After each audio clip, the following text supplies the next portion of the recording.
Hello students, आज हम लोग देखते हैं continuity equation. Continuity equation general 2 marks के पूछे जाते हैं और इसका मैक्सवेल फोर्थ इक्वेशन में यूज होता है जब डिराइव करते हैं। तो कंटिन्यूटी इक्वेशन का है, यह एक कंजर्वेशन लॉ है। यह भी कंटिन्यूटी इक्वेशन क्या है, यह है कंजर्वेशन ऑफ चार्ज। ये कंजर्वेशन ऑफ चार्ज है तो कहाँ पे, इन इलेक्ट्रोडायनामिक्स। ये भी conservation of charge in electrodynamics का है या इलेक्ट्रोमैग्नेटिज्म कहते हैं, इलेक्ट्रोडायनामिक्स, या बहुत जगह इसको हम लोग इलेक्ट्रोमैग्नेटिज्म भी लिखते हैं। यहाँ पे इन इलेक्ट्रोमैग्नेटिज्म इसलिए कि एम का भी हम ज़्यादा यूज करते हैं, ज़्यादा आसान। तो conservation of charge in electromagnetism या इलेक्ट्रोडायनामिक्स में होता है। इसका मतलब है कि यहाँ पे जितना चार्ज, कंजर्वेशन चार्ज, अगर यहाँ पे कोई हम लोग वॉल्यूम लेते हैं, इसके ऊपर कोई सरफेस होता है, ये स्फेरिकल जस्ट लाइक बॉल, और यहाँ पे ये एरिया वेक्टर ds लेते हैं, और कोई करंट यहाँ पे अगर आई जाता है, कोई करंट आई लेता है, इसके वॉल्यूम, अगर किसके अंदर, वॉल्यूम के अंदर चार्ज, ये तो हो गया वॉल्यूम, ये हो जाएगा वॉल्यूम, और कोई यहाँ पे ये सरफेस, मतलब just like spherical ball imagine कर सकते हैं। तो यहाँ पे आएगा तो जितना करंट यहाँ पे बाहर जाएगा उतना ही चार्ज कितना होता है, डिक्रीज होता है। क्योंकि कंजर्वेशन कर यहाँ पे रूल फॉलो हो रहा है कंजर्वेशन ऑफ चार्ज का। तो यहाँ पे कि जितना आउटवर्ड फ्लो हो गया, यहाँ पे लिख सकते हैं कि net outward flow of current. तो जितना करंट आउटसाइड जाएगा यहाँ पे, उतना ही क्या होगा, चार्ज यहाँ पे जितना नेटवर्क करंट जाएगा उतना ही यहाँ वॉल्यूम के अंदर जो चार्ज होगा वह कम होता जाएगा। इसको लिख सकते हैं उतना ही रेट ऑफ डिक्रीज होता जाएगा। ये डिक्रीज होगा, कौन सा, क्या डिक्रीज होता है, चार्ज होगा, rate of decrease of charge होगा। तो ये बेसिक कॉन्सेप्ट हो गया। फिर हम लोग क्या करते हैं, इसका वैल्यू पुट करते हैं इसको फॉर्म में, इंटीग्रल फॉर्म, डिफरेंशियल फॉर्म। तो ये करंट कितना होता है यहाँ पे, नेट करंट आई सपोज करते हैं आई गया, और चार्ज कितना यहाँ पे है, डिक्रीज होता है पर यूनिट टाइम। तो डेल क्यू अपॉन डेल, तो डिक्रीज, तो यहाँ पे हम लोग माइनस लगा देते हैं।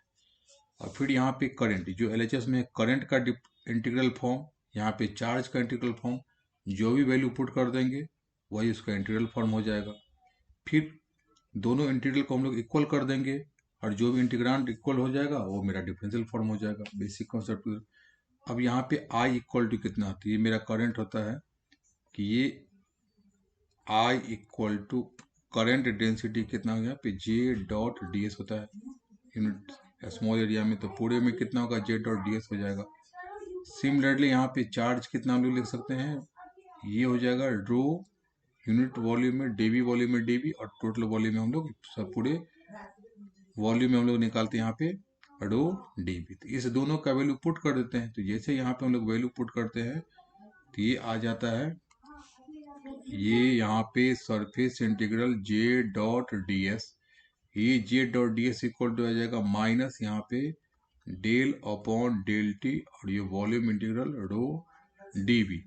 यही आ गया मेरा इंटीग्रल फॉर्म हो गया। ये इंटीग्रल फॉर्म हो जाएगा कंटिन्यूटी इक्वेशन का, ये इंटीग्रल फॉर्म। अगर इसको इंटीग्रल चेंज करना चाहते हैं हम लोग, यहाँ पे इंटरचेंज करना चाहते हैं डेल अपॉन डेल टी और इंटीग्रल साइन से, तो कर सकते हैं माइनस, यहाँ पे लिख सकते हैं हम लोग माइनस इंटीग्रल फॉर्म, यहाँ पे del rho upon del t d v, इस फॉर्म में भी हम लोग लिख सकते हैं, इंटरचेंज कर सकते हैं। तो ये तो इंटीग्रल फॉर्म हो गया। अब हम लोग क्या करेंगे, यहाँ पे हमको चाहिए डिफरेंशियल फॉर्म। डिफरेंशियल फॉर्म के लिए क्या करते हैं, दोनों तरफ इंटीग्रल को इक्वल कर देते हैं। तो एक तरफ सरफेस इंटीग्रल, दूसरी तरफ वॉल्यूम इंटीग्रल है, तो सरफेस से वॉल्यूम में जाएंगे तो गॉस डाइवर्जेंस का यूज करते हैं। फिर यहाँ पे हम लोग यूज करते हैं कि यूजिंग गॉस डाइवर्जेंस थ्योरम। तो Gauss divergence, divergence del dot आएगा, तो यहाँ पे सरफेस हो गया, यहाँ पे वॉल्यूम आएगा। जैसे सरफेस से वॉल्यूम में आता है तो डेल डॉट लग जाता है। अब यहाँ पे है